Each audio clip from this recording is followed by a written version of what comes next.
A black man is unfairly fined by a racist judge, unaware that the man he's targeting is a federal prosecutor. With courage and steadfast determination, he rises to challenge not only the judge, but the entire judicial system, fighting not just for himself, but for the rights of an entire community.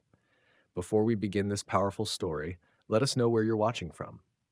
Now, let's dive in. 8:17 a.m. on a frigid winter morning, Michael Thompson parked his silver sedan in the lot outside the Montgomery City Courthouse in Alabama. The weak, early sunlight did little to chase away the biting chill in the air, and Michael adjusted his scarf before stepping out of the car. Today, he wasn't here as an accomplished federal prosecutor, but simply as a citizen seeking to defend his family's rights. The issue at hand was an unjust parking fine tied to his mother's old car, a vehicle that had been part of their family for generations. Michael had spent days gathering documents and evidence to prove that the fault didn't lie with his mother. To him, this wasn't just about a fine, it was a matter of honor and responsibility. They can't keep bullying those without a voice, he muttered to himself. Dressed in a light gray suit and a blue tie, Michael looked every bit the polished gentleman, but inside, he was tense.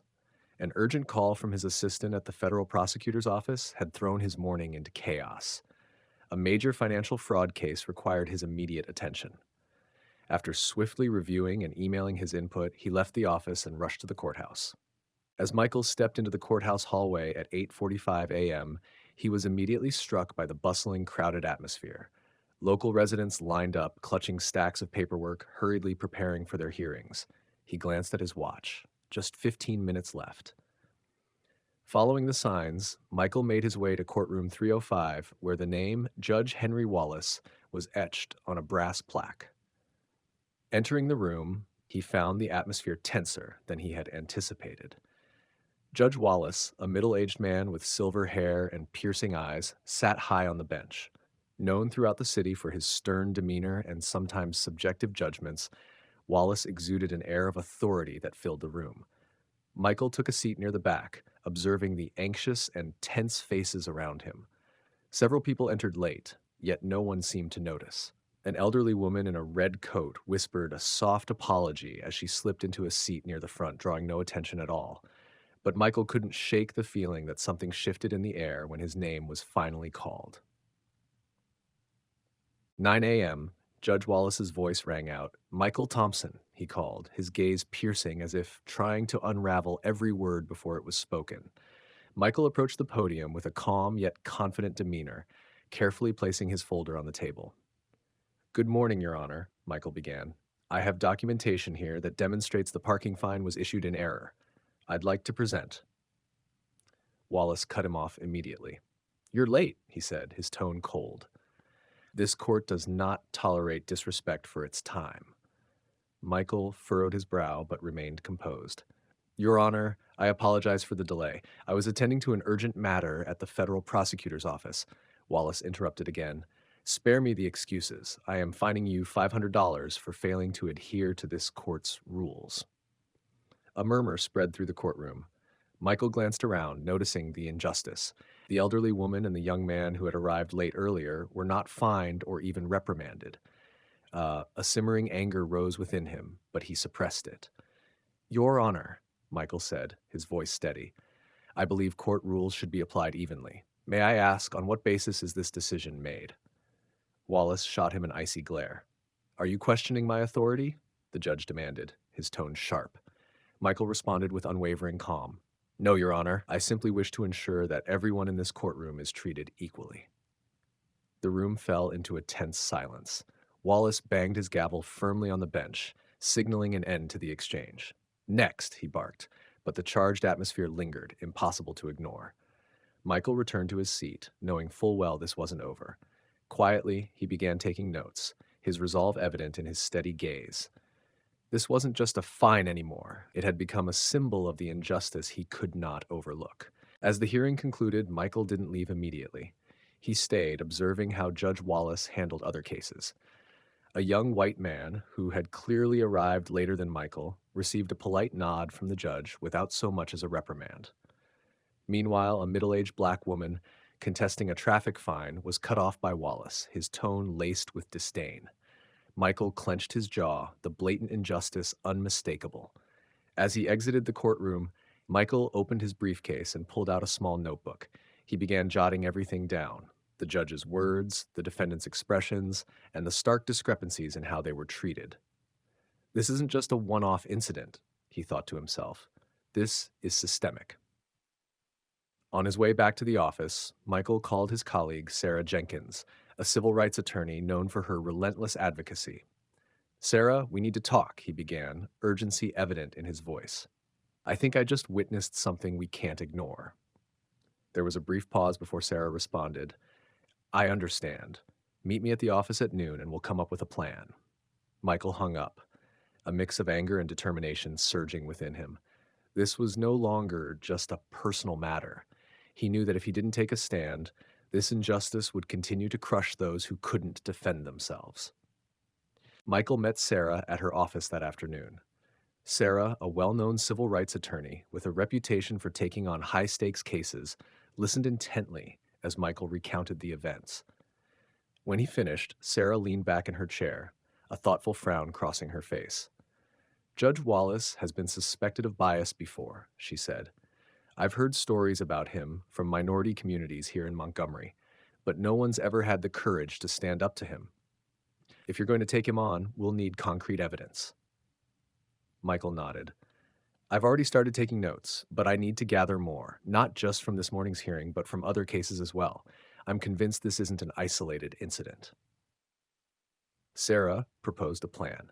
She would help Michael compile public records of Judge Wallace's decisions from the past 5 years. Meanwhile, Michael would reach out to other individuals who had experienced unfair treatment to collect their testimonies. Within just a few days, Michael and Sarah uncovered several alarming patterns. In cases involving defendants of color, the average fines were 3 times higher than those imposed on white defendants. Additionally, complaints from minority individuals were often dismissed without consideration. Determined to learn more, Michael decided to meet with local residents. He visited Clara, a middle-aged woman who had been fined $1,000 for a parking violation, despite clear evidence that the traffic sign in question was faded and illegible. Clara recounted how Judge Wallace had not only ignored her evidence, but had publicly humiliated her in court. "I felt like I didn't matter at all to him," Clara said, her voice trembling with tears. "It was such a horrible feeling." Clara's story was just one of dozens Michael documented. News of his quiet investigation began to spread through the community, prompting more people to come forward and share their experiences. Michael and Sarah decided to present their evidence to the Alabama Judicial Review Board. However, when news of this reached Wallace, he reacted immediately. One morning, Michael received a sudden summons from the court. Wallace had ordered him to appear for a hearing, accusing him of disrupting court proceedings. Sarah was furious. "He's trying to intimidate you, but we're not backing down." The hearing took place in a small courtroom where Wallace presided directly over the proceedings. The judge attempted to turn the hearing into a personal attack, but Michael held his ground, responding with calmness and truth. As Michael presented documents and data highlighting the inequities in Wallace's rulings, the tension in the room became palpable. Lawyers and court staff seated in the audience began whispering among themselves, the weight of the revelations impossible to ignore. Meanwhile, a local journalist, Jenny Carter, caught wind of the story. Jenny launched her own independent investigation and published an article detailing the evidence of Wallace's bias. The piece sent shockwaves through the community, quickly going viral on social media. Human rights organizations took notice, calling for an official investigation. In Montgomery, small protests began forming outside the courthouse. People held signs with slogans like "Justice for All" and "End Injustice Now." Michael became the center of public attention, but he refused to give interviews, staying focused on building a solid legal case. As the pressure mounted, Wallace began to lose control. During another hearing, he openly threatened a young attorney who dared to question his bias. This action angered many of Wallace's colleagues, and some quietly began leaking information to Michael's team. Eventually, the Judicial Review Board announced the launch of a formal investigation. Despite Wallace's attempts to justify his actions, he was forced to step down temporarily while the inquiry unfolded. This marked Michael's first significant victory, but he knew the real battle was far from over. The Judicial Review Board's investigation began with the summoning of witnesses and an extensive review of Judge Wallace's court records. Sarah and Michael prepared a comprehensive report, complete with data, testimonies from victims, and legally obtained audio recordings from previous court sessions. These pieces of evidence painted a stark and undeniable picture of Wallace's decades-long pattern of bias. Michael spent countless hours preparing his statement for the board. He understood that this was not just a chance to expose injustice, but an opportunity to advocate for systemic change. Meanwhile, Wallace launched a campaign to defend himself. He enlisted high-profile attorneys and appeared in the media, claiming to be the victim of a political witch hunt. As the investigation progressed, Michael faced mounting pressure. His family began receiving anonymous phone calls with threats, and one evening, someone intentionally shattered the window of his car while it was parked outside his home. Sarah urged Michael to be more cautious. "I don't want you to become a target," she said, her eyes filled with concern. But Michael remained steadfast. "If we stop now, who will stand up in our place?" he replied firmly.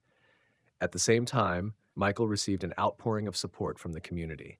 Letters, emails of gratitude, and even small tokens of appreciation were sent to his office. One letter from a high school student particularly moved him. "I don't know much about the law, but I know what you're doing is right. I hope to become a lawyer like you one day." After weeks of investigation, the Judicial Review Board held a public hearing. Michael and Sarah presented their evidence with precision and determination. Sarah, with her exceptional oratory skills, guided the board through each case, highlighting the clear patterns of bias in Wallace's rulings. As witnesses took the stand, their testimonies left the hearing room in stunned silence. A young man recounted being heavily fined for a minor traffic signal violation, while his white friend received only a warning for the same infraction.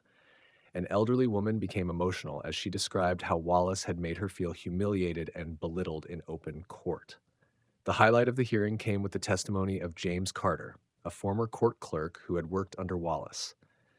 After years of staying silent, James decided to reveal what he had witnessed.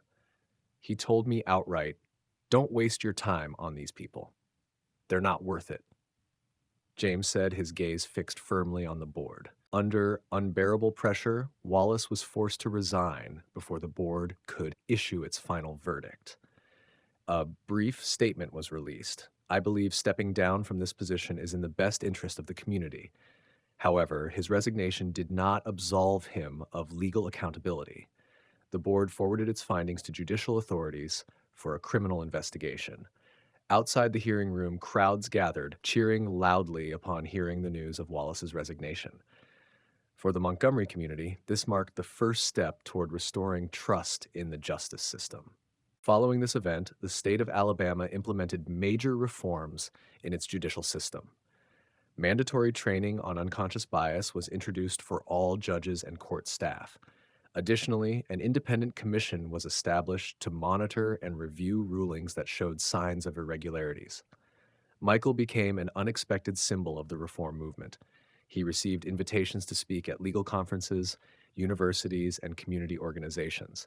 In every speech, he emphasized that this victory was not his alone, but belonged to everyone who had dared to raise their voice. "Justice isn't just what's written in the law books," Michael said during a speech to a packed auditorium. "It's about how we treat one another, especially the most vulnerable among us." A year later, Michael returned to the Montgomery courthouse. The courtroom, once presided over by Wallace, was now led by a young, fair-minded judge. Near the entrance, a small plaque had been mounted reading, "Justice is the foundation of freedom. Without fairness, there can be no peace." Michael stood still for a moment, taking in the hope reflected in the changes around him. A court clerk approached and whispered, "Thank you for not giving up." Michael smiled. "Thank you for believing in change." Michael Thompson's story serves as a powerful reminder that each of us has a responsibility to ensure that justice is not just words on paper, but a living reality in our daily lives. If you feel moved and inspired by this story, give us a thumbs up and subscribe to the channel for more touching stories like this. Thank you for watching. Goodbye, and see you next time.